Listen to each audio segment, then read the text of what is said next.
अस्सलाम वालेकुम नाज़रीन, चलेंगे साउथ अफ्रीका। मैडम होंगी हमारे साथ आजकल, क्योंकि हमारे प्रोग्राम जो इंटरनेशनल हालात हैं उस पर बहुत ज़्यादा जा रहे हैं, मगर पाकिस्तान के मतलब भी प्रोग्राम चलने चाहिए। मैडम से पूछेंगे कि वो क्या देख रही पाकिस्तान के हालात को। जी। अस्सलाम वालेकुम। वालेकुम सलाम। सब सुनने वालों को मेरा सलाम। और आज दिल मेरा बड़ा ना, आप यकीन करें, मायूस तो नहीं मैं हुई। जब से रिजीम चेंज हुई, खान साहब को निकाला गया, मैं किसी भी दिन मायूस नहीं हुई। ये पता नहीं क्या बात है कि जो भी पाकिस्तान के हालात हैं, मैं उनके लिए चाहती हूँ कि मैं फाइट करूँ। मैं चुप करके कभी भी बैठना नहीं चाहती। और इस सिलसिले में मैं पिछले 2-3 दिन से जो भी मैं अपडेट्स सुन रही थी, कोर्ट के हवाले से या नैब और ये वो नवाज शरीफ के हवाले से जो भी अपडेट्स आ रही थी, जैसे उनको नैब ने फिर से रिलीफ दे दिया एक और केस में, नवाज शरीफ को बरी कर दिया। और जो नवाज शरीफ के स्पोक्स पर्सन है जावेद लतीफ और सराना सनाउल्लाह, ये जो भी स्टेटमेंट्स दे रहे हैं, इनसे मैं ना बददिल हो गई। यानी कि बदगुमान होना, बददिल होना ये है, लेकिन मायूस नहीं हूँ। अभी 21 अप्रैल को फिर से चंद सीटों पे इलेक्शन हो रहे हैं। तो मैं ये बात करना चाहती हूँ, आपके प्रोग्राम की वसात से मैं ये मैसेज देना चाहती हूँ कि देखें, जो पाकिस्तान में जो भी सोशल मीडिया चल रहा है, बैन तो है वहां पर, जो सही खबरें हैं वो तो कोई भी चैनल नहीं दिखा रहा, लेकिन जो मीडिया इस वक्त पाकिस्तान में काम कर रहा है, जिसको अलाउ है काम करना, वो अवाम के अंदर मायूसी, बददिली इतनी फैला रहा है। और पीटीआई से मुतल्लिक जो गलत बातें हैं ना, वो इस कदर फैलाई जा रही हैं कि जो आम अवाम जो सुनने वाली है, उस वो एक हद तक मायूस हो गई है इस सिस्टम से। और वो खान साहब से भी उनको मायूस करने की कोशिश की जा रही है कि, और गलत मलत जो बयानात है वो इतने आ रहे हैं कि मैं अपनी फैमिली से जब भी पॉलिटिक्स पे बात करती हूँ तो वो मुझे बताती है कि ये रूमर चल रहे हैं, ये चल रहे हैं, ये चल रहे हैं। तो मैं उनको कहती हूँ कि आप किसी भी बात के ऊपर यकीन ना करें, क्योंकि खान साहब जब तक जेल के अंदर हैं, ये हुकूमत चलेगी। जिस दिन खान साहब हुकूमत ये जेल से बाहर आ गए, ये हुकूमत एक मिनट भी नहीं ठहर सकेगी। आप मेरी ये बात याद रखिएगा। खान साहब को जेल में रखना इस हुकूमत की अवलीन तरजीह है कि वो यही काम करें कि वो किसी न किसी तरीके से खान साहब को बाहर ना आने दें। और इस सिलसिले में वो अवाम में भी इतनी मायूसी फैला रहे हैं और इतनी गलत बातें। अब शेर अफजल मरवत ने जिस तरह फ्रंट पे आके खेला, केपीके में जिस तरह अवाम को मोटिवेट किया, उनको मोटिवेट करना एक बहुत अलग बात है, घरों से निकालना एक टोटली अलग बात है।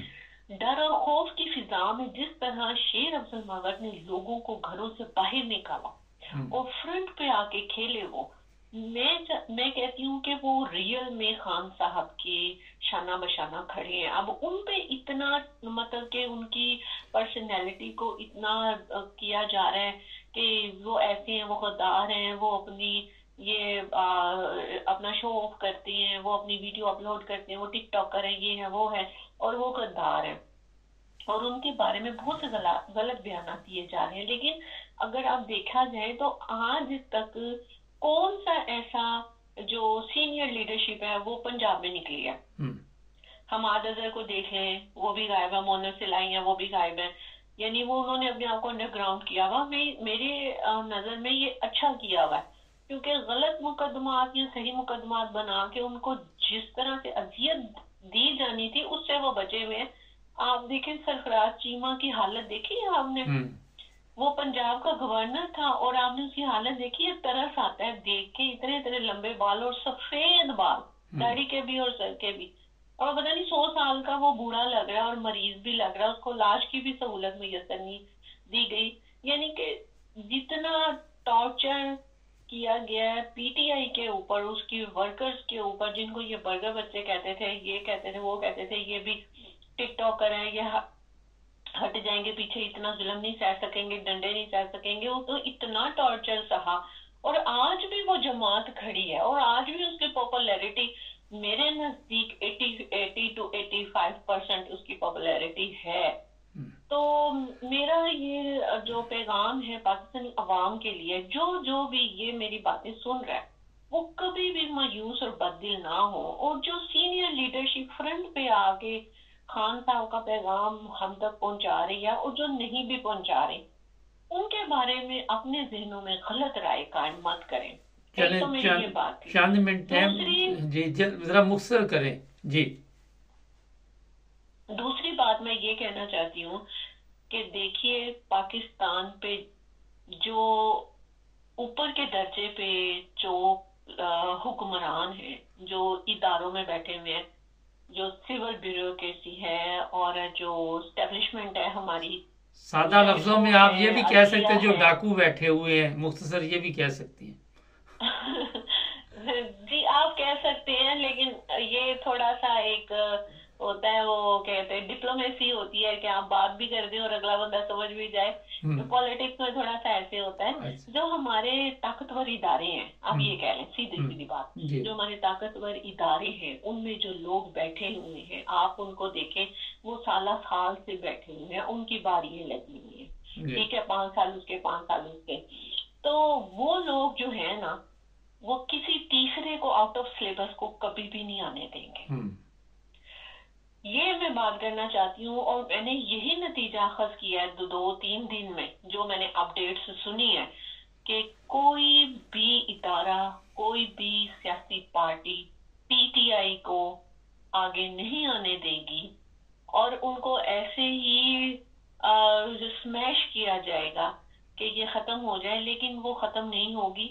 صرف اگر کوئی بھی پی ٹی آئی کے ورکر جو ہیں وہ خان صاحب کو اگر اقتدار میں دیکھنا چاہتے ہیں، تو میرا مشورہ، میری رائے ان کو یہ ہے کہ جو پنجاب ہے، اب ان کو جگائیں، پنجاب کے لوگوں کو جگائیں، پنجاب کے لوگوں کو اب باہر نکالیں. وہ موٹیویٹ ہے، پنجاب کے لوگ موٹیویٹ ہیں، لیکن آپ نے ان کو گھروں سے باہر نکالنا ہے. جس دن پنجاب گھر سے باہر نکل آیا، اس دن خان صاحب جیل سے باہر آئیں گے اور یہ حکومت اپنے گھر جائے گی. ٹھیک. اچھا 2 سوال ہیں لیکن ٹائم بھی کم ہے. یہ بتائیے کہ آصفہ بھٹو نے بھی حلف لے لیا، دوسرے بھی آگے سب 2-3 فیملی ہیں جنہوں نے پاکستان کو اس وقت کنٹرول کیا ہوا. اس لیے میں نے ڈاکو کہا تھا کہ آج یہ نہیں کہ میں کہہ رہا ہوں، مختلف ممالک میں بھی پڑھایا جا رہا ہے. ہالینڈ میں زرداری کے متعلق پڑھایا جا رہا ہے، یہ کینیڈا میں نواز شریف کے متعلق پڑھایا جا رہا ہے. تو یہ بتائیے کہ ان ڈاکوؤں سے چھٹکارا حاصل کرنا اتنا آسان ہے کہ آپ نے 2-3 دن میں یہ سب کچھ سوچ لیا؟ میں نے جی بالکل ان ڈاکوؤں سے، جو ابھی تک ان ڈاکوؤں کا جو حشر ہوا ہے، یہ کس نے کیا ہے؟ یہ عوام نے کی ہے.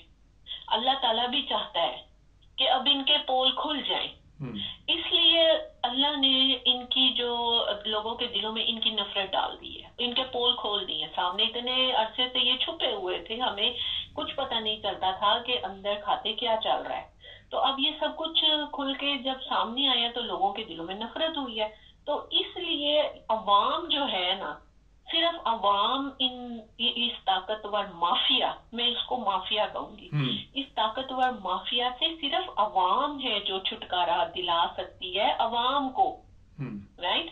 یہ کوئی بھی ادارہ یا خان صاحب بھی نہیں دلا سکتے جب تک کہ ان کے ساتھ عوام کی طاقت نہیں ہوگی. اگر عوام اپنی قسمت بدلنا چاہتی ہے اور وہ چاہتی ہے کہ کچھ انقلاب آئے، تو انہیں گھروں سے باہر نکلنا پڑے گا. میں لاسٹ میں ایک بات کرنا چاہتی ہوں. آپ نے جیسے کہا آصفہ بھٹو نے حلف اٹھایا، تو آپ کو بھی اس کی کہانی کا پتہ، مجھے بھی پتہ ہے کہ وہاں پر بلا مقابلہ ان کو جتوایا گیا. ان کے مقابلے میں جتنے بھی کینڈیڈیٹس تھے ان کو اغوا کیا گیا، بٹایا گیا، منہ بند کیا گیا ان کو، تب وہ جیتی ہیں. اور دوسری بات جو اس کے بھائی نے کہا ہے کہ قبر میں بیٹھ کر وہ جو بھٹو ہے وہ حکومتیں بناتا ہے اور گراتا ہے. ان کی ذہنیت یہ ہے.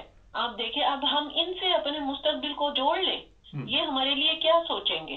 جو قبر میں جس کو پھانسی ہو گئی تھی، جو کہ مر گیا، اس دنیا سے چلا گیا، وہ کہتے ہیں وہ بنا رہے حکومتیں اور وہ گرا رہے. بہت شکریہ. ناظرین، شروع میں ایک بات انہوں نے کہی کہ یہ مایوس نہیں ہوئی، اور میں بھی بڑا خوش ہوں کہ دیکھیں जब से मैंने प्रोग्राम ये शुरू किए ये हमेशा